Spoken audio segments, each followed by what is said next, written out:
रोह्यातील Dhatav MIDC मधील प्रसिद्ध Excel कंपनीच्या व्यवस्थापनाने जखमी कामगाराला वाऱ्यावर सोडल्याने तीव्र संताप व्यक्त होत आहे. कुशल कामगार अक्षय बामुगडे 2020 मध्ये कंपनीत काम करताना गरम पाण्याने भाजला होता. या भीषण अपघातात त्याच्या दोन्ही पायांना गंभीर इजा झाली. शारीरिक हानी होऊनही त्याला कायमस्वरूपी कामावर घेण्याचे दिलेले आश्वासन कंपनीने अद्याप पाळलेले नाही. उलट गेल्या 4 वर्षांपासून त्याची टाळाटाळ केली जात असून आता पीडित तरुणावर घरी बसण्याची दुर्दैवी वेळ आली आहे. बामुगडे कुटुंबाची आर्थिक स्थिती अत्यंत हलाखीची असून न्याय न मिळाल्याने त्यांनी आता आक्रमक आंदोलनाचा पवित्रा घेतला आहे. येत्या 26 जानेवारी रोजी प्रजासत्ताक दिनी अक्षयची आई मयुरी बामुगडे आणि स्थानिक ग्रामस्थ कंपनीच्या गेटसमोर आमरण उपोषणाला बसणार आहेत. या संदर्भात रोहा तहसीलदार, पोलीस प्रशासन आणि कारखाना निरीक्षकांना रीतसर निवेदन देण्यात आले आहे. या अन्यायाविरुद्ध संपूर्ण रायगड जिल्ह्याचे लक्ष लागून असून प्रशासनाने तातडीने हस्तक्षेप करून अक्षयला योग्य न्याय मिळवून द्यावा अशी मागणी कार्यकर्त्यांनी केली आहे.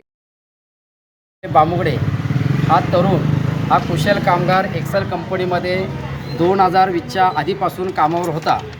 त्यानंतर 2020च्या रात्रपाली करत असताना कामाचा त्रासातून त्याच्यावर गरम पाणी उडाल्यानंतर त्याचे दोन्ही पाय भाजले होते. त्याचे उपचार झाले. आजसुद्धा दोन्ही पायावर त्याच्या रोण आहेत, जखमा आहेत. या सगळ्या परिस्थितीमध्ये अक्षय बामुगडे याला कायम स्वरूपी कामावर घ्यावं अशी मागणी आम्ही त्यावेळच्या अधिकाऱ्यांसमोर केली होती. परंतु त्यावेळचे अधिकारी मंचेकर असतील, बापू जोशी असतील, त्यांनी सांगितलं की आता सध्या आपल्याला आहे त्या ठिकाणी त्याला ठेवूया, नंतर आपण त्याचा विचार करू. त्याच्यानंतर मॅनेजमेंट बदलली, परंतु आताची मॅनेजमेंट आहे या विषयाच्या बाबतीत अजिबात गांभीर्य नाही. आम्ही अनेक वेळा चर्चा केली. त्यांचं एकच म्हणणं आहे की कामगाराला कायम करता येणार नाही, आम्ही आहे त्या स्थितीमध्ये ठेवतो. हा कामगारावर अन्याय आहे आणि आज अपघातामध्ये तो जखमी झाल्यामुळे पायावर रोण असल्यामुळे त्याला कुठेही घेत नाहीत.